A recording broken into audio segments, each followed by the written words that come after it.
अस्सलामुअलैकुम। आज मैं आपको बनाना सिखा रही हूँ आलू चना और बूंदी चाट, जो बहुत ही मज़े की रेसिपी है। और आप सीखिए और रमज़ान के लिए, अफ्तार के लिए ज़रूर बनाइए। ये मैंने आलू और चने बॉईल कर लिए हैं। 250 ग्राम चने हैं, 250 ग्राम आलू। अगर आपको इससे ज़्यादा बनानी है तो आप इससे ज़्यादा इसको बढ़ा सकते हैं। ये दोनों चीज़ों को मैंने बॉईल कर लिया था और इनको मैंने इस तरह मिक्स कर लिया अच्छी तरह से।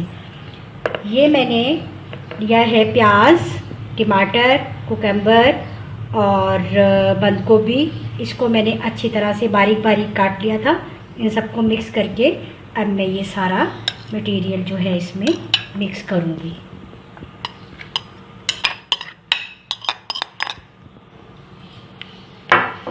अच्छी तरह से इसमें आपने मिक्स कर लेना है।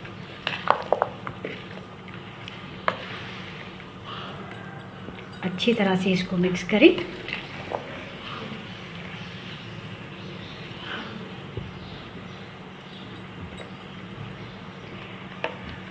ये सारी चीज़ें मैंने इकट्ठी करके इनको आपस में मिक्स करके रख दिया है। अब मैंने ली है ये दही, आधा किलो दही लेनी है। इसमें मैं ये ग्रीन चटनी, हरी मिर्च, पुदीना और हरा धनिया की चटनी अच्छी तरह से मिक्स करूँगी। दही को अच्छी तरह पहले फेंट लेना है।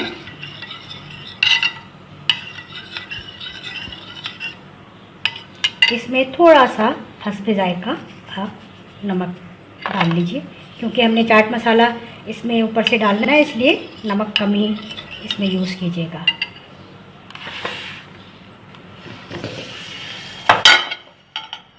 अब आप ये बूंदी है जो मैंने पहले से बॉईल करके रख ली थी, तकरीबन 1 प्याली जितना आप बूंदी लें।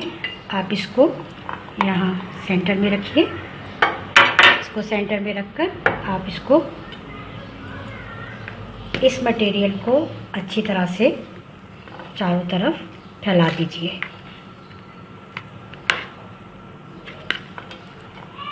अच्छी तरह से इसको आपने पहले मिक्स करना है, फिर चारों तरफ अच्छी तरह आपने इसको इसमें फैला देना है, ताकि जब हम चाट की प्लेट बनाएं तो ये सारी चीज़ें मिक्स करके आप उसमें निकालिए। ये देखिए कि मैंने इस तरह ये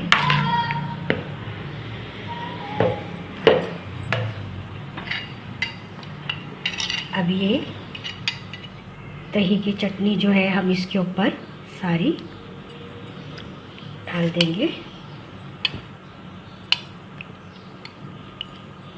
प्लेट बनाते वक्त भी आप दही की चटनी थोड़ी बचा लीजिए, उसमें आप प्लेट बनाते वक्त डाल सकते हैं। ऊपर से ये पापड़ी डालिए, पापड़ी इस तरह फैला दीजिए सारी। और ये इमली की चटनी आप अच्छी तरह से इसको, इमली की चटनी भी आप इसको अलग से रख सकते हैं प्लेट में। प्लेट बनाते वक्त भी आप इमली की चटनी ऊपर से डालकर खा सकते हैं। सबसे आखिर में आपने ऊपर से चाट मसाला इसके ऐड कर दिया। फिर आप थोड़ी सी ग्रीन चटनी। ये आपकी मज़ेदार आलू चना बूंदी चाट तैयार है। आप अफ्तारी के टाइम के लिए ज़रूर बनाइए। मेरी रेसिपी को ज़रूर फॉलो कीजिए और मुझे ज़रूर फीडबैक दीजिए। मेरे चैनल को लाइक करें, शेयर करें और सब्सक्राइब करना हरगिज़ नहीं भूलिए। इंशाल्लाह नई रेसिपी के साथ फिर हाज़िर हो जाऊँगी। अल्लाह हाफ़िज़।